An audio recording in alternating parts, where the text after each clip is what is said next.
అలాగే పంచమ అష్టమాధిపతి దశమ స్థితి వల్ల రాష్ట్ర ప్రభుత్వము సంక్షేమం కోసం వివిధ కార్యక్రమములు చేపడుతుంది. కొన్ని అనుకోని సంఘటనల మూలంగా కొన్ని ప్రతిఫలాలనేటువంటివి అక్కడక్కడ అందకపోయినప్పటికీ కూడా ప్రజలందరికీ కూడా సమర్థవంతమైనటువంటి అద్భుతమైన దివ్యమైనటువంటి పాలనను అందించటానికి ఎప్పుడు కూడా కృషి చేస్తూనే ఉంటారు.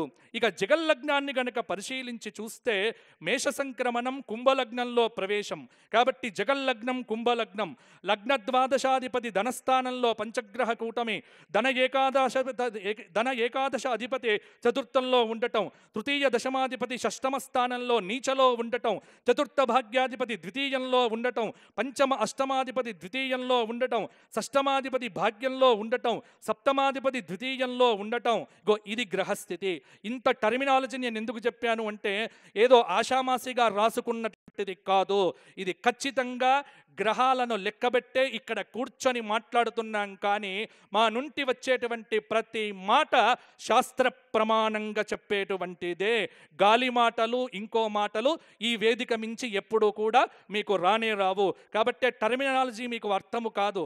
కాబట్టి ఇప్పుడు నేను చెబుతూ ఉన్నాను, గ్రహస్థితిని పరిశీలన చేస్తే పాలకులు ప్రజాహిత కార్యక్రమాలకు ధనాన్ని వెచ్చిస్తారు. అవసరమైన సదుపాయాలను ఏర్పాటు చేయటంలో ప్రజాధనాన్ని వెచ్చిస్తారు. సరి అయిన సమయంలో పాలకులు సరి అయినటువంటి నిర్ణయాలు తీసుకుంటారు. వ్యాపారపరంగా విదేశాల నుంచి బ్రహ్మాండమైనటువంటి కంపెనీలు, ఫ్యాక్టరీలు ఇవన్నీ కూడా తెచ్చే ప్రయత్నం చేస్తారు. వాణిజ్యాన్ని అభివృద్ధి పథంలో ఉంచుతూ ఆదాయాన్ని, దేశ సంపదనో రాష్ట్ర సంపదనో బయటికి పోకుండగా ఉన్నటువంటి దాన్ని చెక్కు చెదరకుండగా కాపాడుతూ అద్భుతమైనటువంటి పాలనను అందించే దిశగా కృషి చేస్తారు. కొన్ని ప్రాంతాల్లో దేశారిష్ట యోగాలు, ఉగాది నుండి మే 18 వరకు శని రాహువుల యొక్క యుతి మీనరాశిలో. కాబట్టి పరిపాలన అంత ఏదో నల్లేరు మీద నడకగా ఉండదు. ప్రతి విషయంలో ఆచితూచిగా ముందుకు వెళితే అద్భుతమైన ఫలితాలు దక్కుతాయి. కాబట్టి కష్టపడితేనే ఫలితము.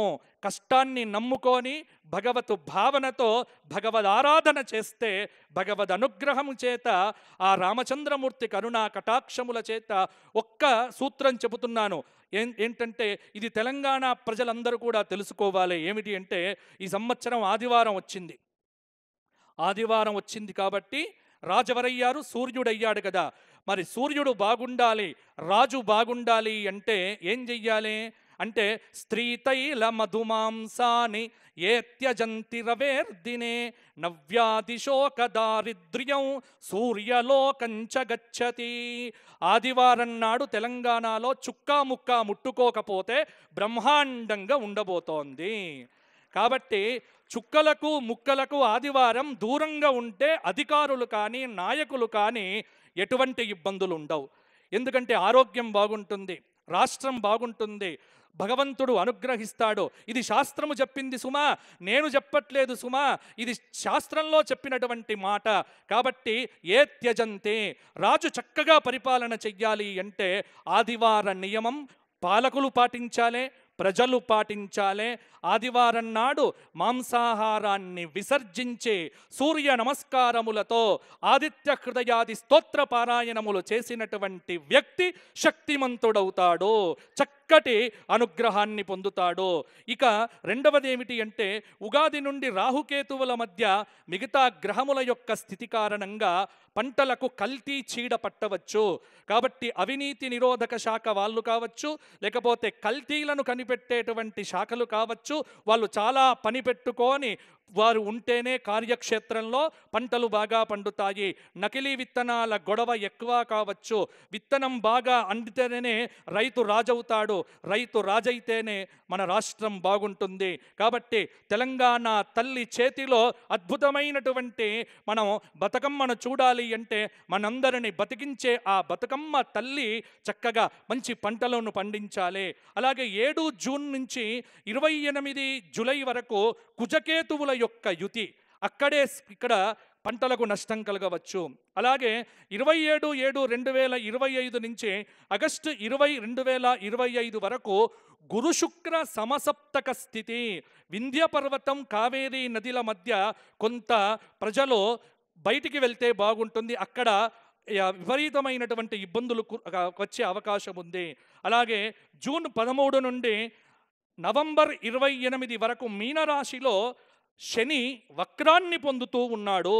కాబట్టి వర్షం బాగా పడుతుంది, కానీ పంటలు కాపాడుకోవాలి. ఈ సంవత్సరం ఎర్ర భూముల్లో పంటలు వేసే వారికి కందులు, మిర్చి, అలాగే ఎంతసేపు వరి వరి వరి అని కాకుండా మిగతా చక్కటి పంటలో వాతావరణ శాఖ అనుకూలతను తెలుసుకొని వేస్తే కనుక మృగశిర కార్త్రే, ఆర్ద్ర కార్త్రే చక్కటి వర్షాలు కూడా కురిపించే అవకాశం ఉన్నది. 17/3/2026 వరకు ఫిబ్రవరి 7, 2026 నుండి మకర రాశిలో చాతుర్గ్రహ కూటమి. ఫిబ్రవరి 13, 2026 నుండి మార్చి నెల 17, 2026 వరకు కుంభరాశిలో చాతుర్గ్రహ కూటమి. కాబట్టి ఇక్కడ గ్రస్తోతిత చంద్రగ్రహణము కొన్ని ప్రభావాలను సూచించబోతూ ఉన్నది. వెరసి ఈ సంవత్సరం వర్షాలకు ఇబ్బంది లేదు, పరిపాలనకు ఇబ్బంది లేదు. ఏమిటి అంటే ఎప్పుడు అలర్ట్గా ఉండటము, బద్ధకాన్ని విడిచిపెట్టి పరిగెత్తుతూ ఉంటేనే అధికారుల దగ్గర నుంచి మంత్రుల వరకు, మంత్రుల నుంచి పరిపాలన స్వీకరించేటువంటి ప్రజల వరకు పరిగెత్తితేనే మనమందరం బాగుంటాము. రిలాక్సేషన్ మోడులోంచి బయటికి వచ్చి బద్ధకాన్ని విడిచిపెట్టి భగవద్ అనుగ్రహాన్ని పొందుతూ కనుక చేస్తే ఈ సంవత్సరం బ్రహ్మాండంగా ఉండబోతోంది.